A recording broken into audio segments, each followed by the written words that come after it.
Niiji, Magnish, Indigenous Cause, and welcome back to Niiji Sobriety Chat. Once again, we're in the truck due to the lighting. So I want to talk a little bit more about grieving. I mentioned, I think it was last week, that it's been about a year since my dad's passing.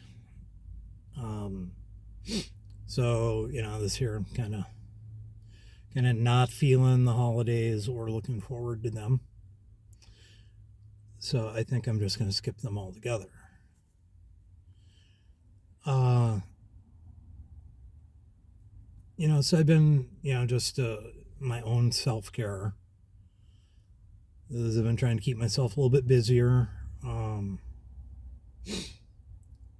Because when you got things on your mind, it's good to do things to get them off your mind for a little bit. So I've been doing a lot of artwork. I've been stepping outside of my comfort zone. A couple public events that normally I would have skipped that I went to, which I'm not gonna lie, I enjoyed a little bit. Sometimes my PTSD, I got trouble with crowds, so crowds isn't always my thing, but if you're trying to keep troubles off your mind, a little bit of crowd anxiety is a good way to take care of it. And it's just good to get out. It's good to be around people, especially if you're just not feeling it, and you don't want to sink into depression too much. And it's just good mental health. Of course, I'm going to once again say, if you have the means or you're in a program, talk to your counselor, go to a meeting. Another good thing is journaling. You can put your feelings down and then come back and, maybe see what some answers can be there. I don't do much journaling, but I know it's tried and true that works. I've been, doing a lot of drawing because that takes my mind off of things. And it's not always easy when you lose a loved one. And in a way I feel I was fortunate because well over a year before my dad passed, I noticed that he was slowing up, and I'd pretty much knew I'd be fooling myself if I thought he was going to live forever. So I was trying to,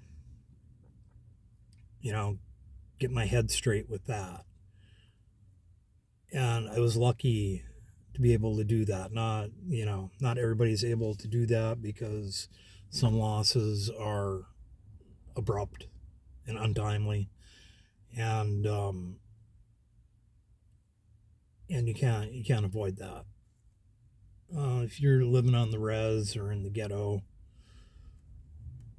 you know about untimely death.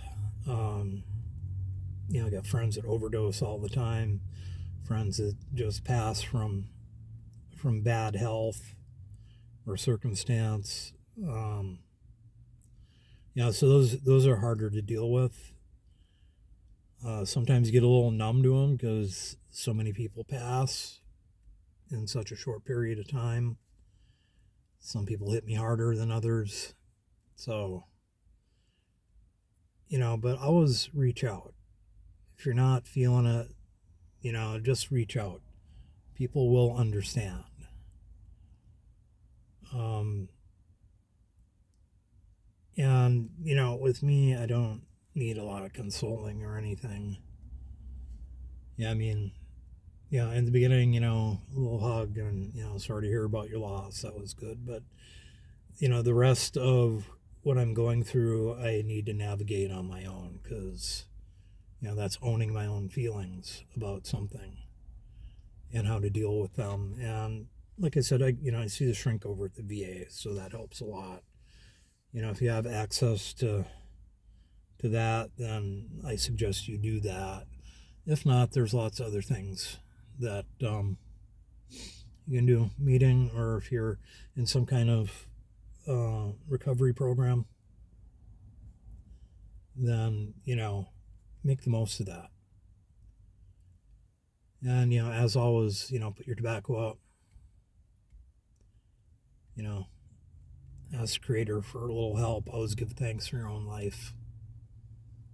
Tomorrow isn't promised.